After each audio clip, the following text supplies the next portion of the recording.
Welcome to today's guitar lessons. I'm instructor Dwayne Jenkins, where we're working every day on improving our guitar playing, and today we're working on the technique of octaves. Octaves can be very, very beneficial to you. They got a lot of good applications. So if you want to learn about how octaves can improve your playing, stick around and I'll show you.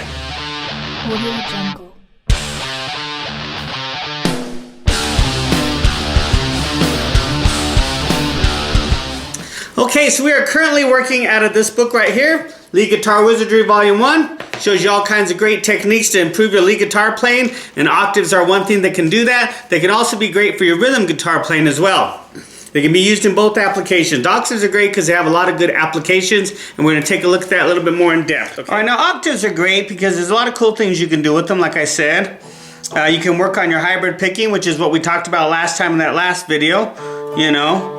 And what's great about octaves is they do a couple things. Number one, you can work on your hybrid picking. Okay, you can work on them to add some technique to your guitar solos. And you can also use them as chords too, and playing like rhythm. Okay, you know.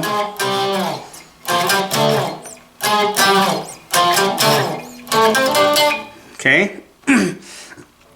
What's great about is they're easy to find as well. So, like if you know your power chord, okay, which you probably should know if you don't, okay, it's just a 1 and a 5, two fingers on 2 strings. You can play them anywhere, doesn't matter where you play them, okay? And your octave chord, not your octave chord, but your octave note is going to be just right below that, okay? So you just take this finger, bring it down 1, there's your octave. 2 notes that are same. Now that works off the 6th string. It works off the 5th string.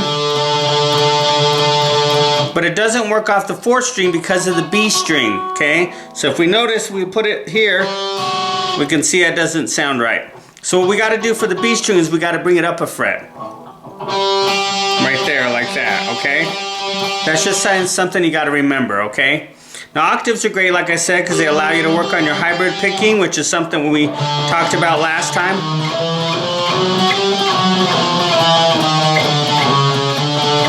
So you can be a cool little technique in using a solo, right?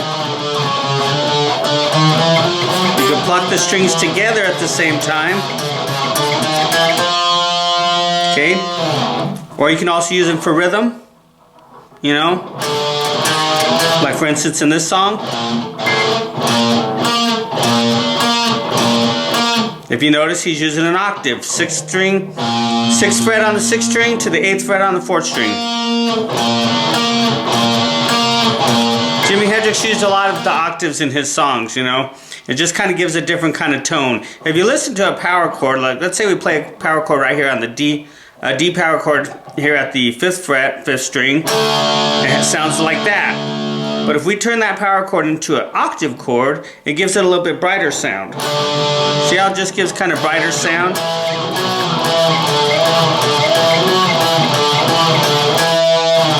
So that gives you a chance to add some color, some different expression to your playing, okay?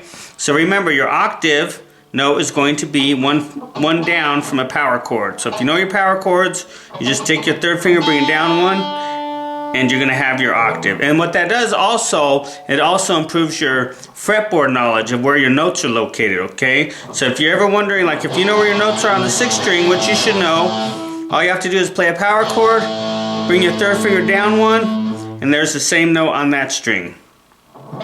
Then if you put that note there, you play another power chord, you bring it down to the B string and add 1 fret, there it is again, right there.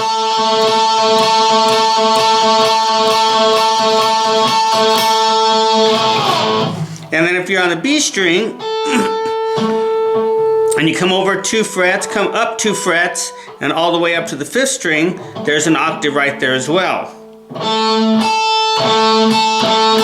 can see, so that's another one. Octaves are great for really just finding your notes too, okay? They can be used in a lot of different applications, so I would highly recommend learning your octaves.